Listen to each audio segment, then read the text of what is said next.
every case of human trafficking is horrible, but this is just about as bad as anything I think I've ever seen. It's a case of a mother accused of selling her daughter for heroin. We've done stories on how far heroin addicts will go to get their next fix, but this one is the most disturbing. A mother is now indicted for allowing her alleged heroin dealer to have sex with her 11-year-old daughter in exchange for the drug. Local 12's Deborah Dixon joins us. She's live outside the prosecutor's office, where both he and the Attorney General had their say today. Deb? Hi, Rob. Yeah, the indictment says this happened for 4 months last year. 4 months when a mother was willing to exchange her 11-year-old daughter's body for her next heroin high.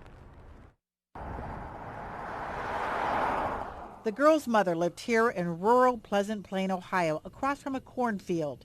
According to the indictments, April Corcoran drove her daughter 35 miles to an apartment on Coleraine Avenue where her drug dealer stayed.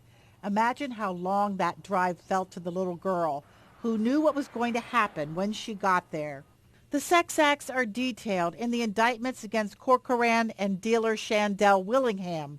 Together they face 53 charges, several rapes and gross sexual impositions for him, and for Mom, a lot of traffickings for trading her daughter for drugs. Heroin destroys families. Heroin causes people to care about nothing other than feeding their habit. Attorney General DeWine says the state is attacking heroin with a task force to help communities with enforcement, prevention, and education. He and Prosecutor Joe Dieters back a proposed law that would allow a manslaughter charge when a dealer sells heroin that leads to an overdose death. We would like to have the tools as prosecutors to go after these people.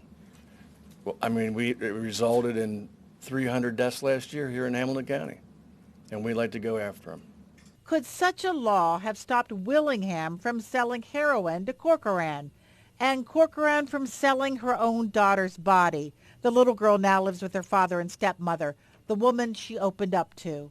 I think the prognosis for her with treatment and a loving family is good, but I don't know how you could ever get past this.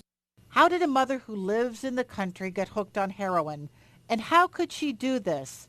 No comment, says the sign on the door. Talk to the lawyer. Rob, Willingham is in jail, not in Hamilton County, but in Dearborn County, Indiana, for drug charges. He was selling, or allegedly selling, out of an apartment in Bright, Indiana. When they did a search warrant there, they found his cell phone, and on his cell phone, they found sex videos of this little girl. So that's some of the evidence against him in this Hamilton County case. Rob? Deb, just when I think this heroin epidemic can't get any worse, we see things like this. I don't know when it ends. It just seems like they can't contain it. And I don't know, for me, I have a hard time with the heroin made me do it defense. I'm just not ready to excuse this woman because she was so hooked on heroin. And that's just me being a mom, but we do see this desperation from these addicts. And if that's how far it goes, it's gone way too far. Certainly. Well said, Deb. Thanks very much. If convicted, both face possible life sentences.